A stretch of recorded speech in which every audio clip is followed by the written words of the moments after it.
Bonjour à tous, bienvenue sur la chaîne YouTube Plein les yeux. Recevez mes meilleurs vœux pour cette nouvelle année que j'espère bien plus sereine pour les éleveurs de volailles.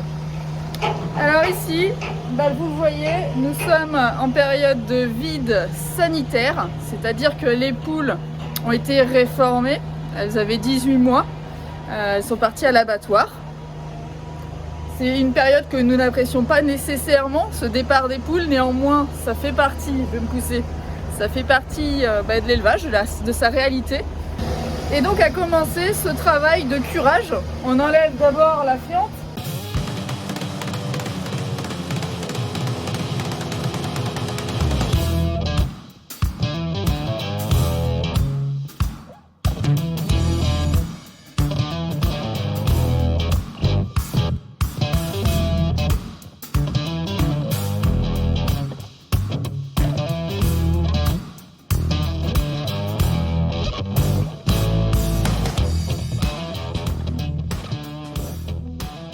En train d'extraire la fiente des gisoirs pour pouvoir ensuite poser des palettes qui permettront ensuite de démonter les caillebotis.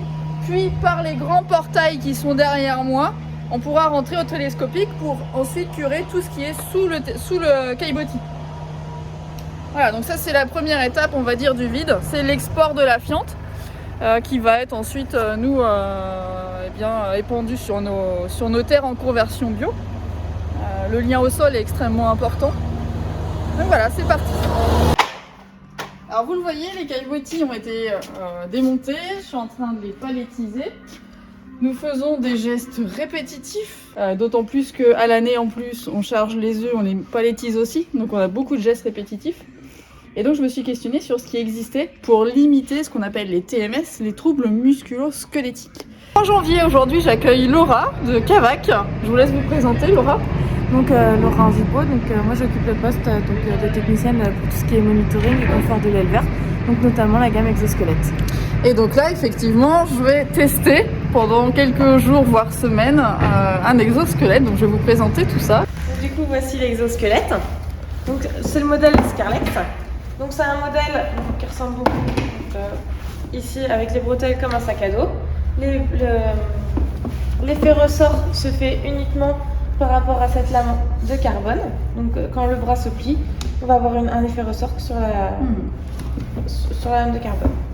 Donc tout est mécanique en fait, il n'y a pas d'électronique. Il n'y a pas d'électronique, pas de batterie, il n'y a pas besoin de le recharger. D'accord. C'est uniquement et donc, lame de carbone. Et donc c'est lavable voilà. Tout le textile est passable en machine à laver et après on peut laver tout le reste, il n'y a aucun problème. Ok.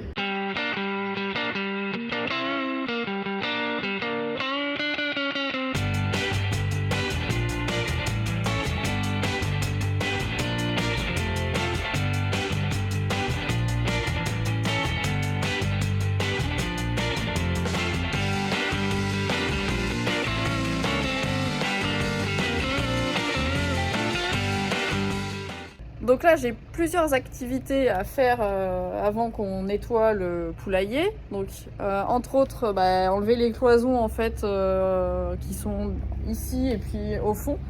Donc ça veut dire là sur ces activités là lever les bras. Et puis ensuite je vais démonter tout le plancher de caillebotis, voilà, sur lequel nous sommes. Et donc là c'est une activité où je vais me pencher et je vais tirer sur chaque caillebotis un à un. Et donc on ne sera pas sur le même geste. Et du coup il y aura des réglages différents. C'est bien cela? Exactement. Donc au niveau des réglages, du coup, comment ça se passe? En fait, le réglage ici, ça va être essentiellement sur la force. Donc on va juste tourner la petite molette. Donc on tourne et on met de 1 à 4. Donc 1, ça force peu. Oui. C'est ça? Et 4, du coup, on est au maximum. C'est ça, okay. Exactement. Tac, là, normalement, déjà, vous allez sentir une différence. Entre les deux? Ah bah oui. J'ai le bras qui se lève tout seul, c'est impressionnant. Donc effectivement on sent bien voilà l'assistance et même là du coup il faut forcer vraiment pour descendre le bras. Et effectivement même pour du lavage de bâtiment là on sent qu'on peut être complètement soutenu voilà, avec l'exosquelette. C'est vraiment génial. Mais là du coup oui, pour descendre les bras faut forcer quoi. Contrairement à l'autre où ça descend quasi tout seul quoi. Et ça dépend du poids du bras aussi. Exactement. Et de la force de chacun. Ou aussi. juste, ouais. Ça dépend de la force qu'on a besoin aussi pour faire les mouvements. On va pas régler pareil pour faire du lavage en bâtiment ou pour faire ramassage des œufs par exemple. D'accord. Ok. Ben, merci beaucoup Laura. Merci. Voilà, comme ceci. On commence par déjà installer comme ça. On met la ceinture. C'est relativement simple quand même d'installation, de prise en main, on va dire. Donc là, je vais fermer sur le devant. Il faut bien faire les choses dans l'ordre quand même, parce que comme il y a de la tension quand même dessus, on le serre bien à ce niveau-là. Là, j'estime être quand même plutôt bien installé. Donc là, on tire par là, surtout on lâche pas, parce que sinon on se le prend dans la tête. On installe le bras et là, je viens fermer ici. Donc attention au risque de garrot. Donc sépare bien les deux élastiques, comme Laura l'avait dit. Alors c'est pour choper le dernier que c'est plus sportif. Et donc là, même chose, je viens l'installer comme ça. Et voilà.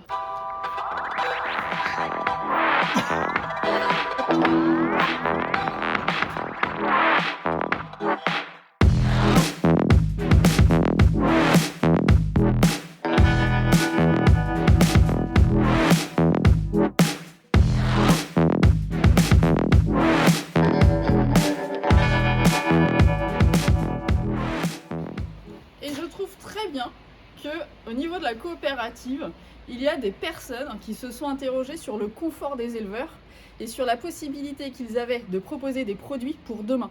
Il y a un pôle, il y a un service qui s'occupe justement de tous ces outils de confort. Donc par exemple, tout ce qui est détection de vélage, bah ça c'est un outil de confort. Nous ici, on a effectivement l'ordinateur sur le téléphone. Donc moi, partout où je suis, je peux voir si l'aliment a bien été versé, si les poules ont bien bu, etc. etc. Et ça, c'est des outils de confort. Donc effectivement, il y a ces outils-là qui permettent peut-être d'avoir une astreinte un peu moins importante sur le terrain, mais il y a aussi tout ce qui est lié à la santé. Et je trouve bien qu'il y ait des personnes qui se soient interrogées sur comment faire pour que demain, la jeune génération puisse justement être libérée de contraintes aussi physiques. Alors il y en aura toujours un petit peu, mais là par exemple quand on parle d'aller laver un bâtiment de 2000 m², d'avoir des nettoyeurs haute pression, il faut quand même une force assez importante, notamment pour les femmes. Moi je sais que je peux pas, je n'ai pas la force physique moi pour laver mon bâtiment de 2000 m², je me sens bien incapable. Ça c'est des outils qui peuvent effectivement voilà, apporter une assistance pour tous ces travaux-là.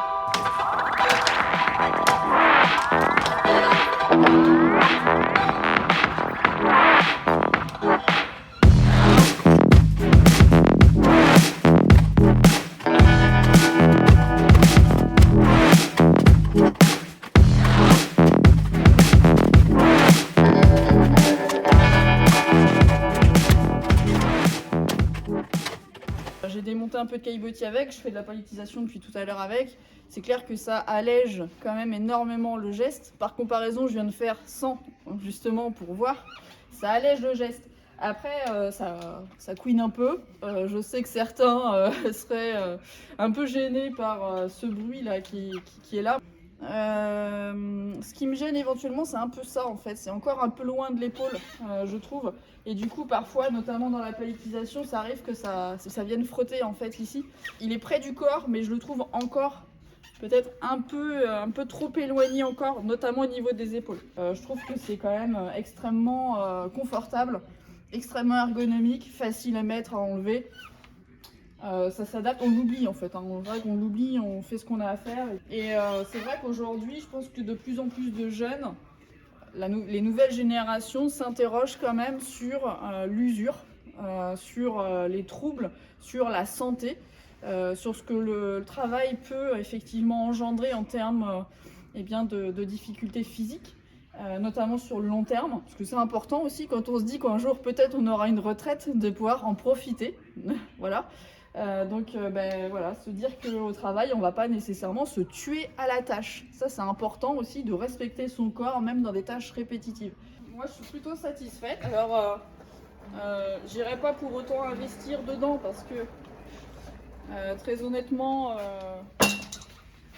il y a un coût. Il y a un coût conséquent. aujourd'hui, on estime que c'est un outil de confort. Alors, c'est tout à fait compréhensible, puisque je ne suis pas aujourd'hui dans un cas où j'ai mal aux épaules. Donc, quel est donc l'intérêt, finalement, d'aller, pour la MSA notamment, prendre en charge une partie de l'exosquelette, puisque je ne suis pas dans le cas d'une maladie. Sauf qu'il faudrait peut-être envisager la question sous un autre angle, et se dire que parce qu'aujourd'hui, on est justement sur des outils de confort, on n'aura pas à intervenir plus tard pour une maladie. Et quand on inverse un petit peu la perspective, on voit tout l'intérêt aujourd'hui peut-être d'essayer de prendre en charge une partie de ces outils-là pour faire en sorte que demain, eh bien, en fait, on n'ait plus à prendre en charge les troubles musculo-squelettiques.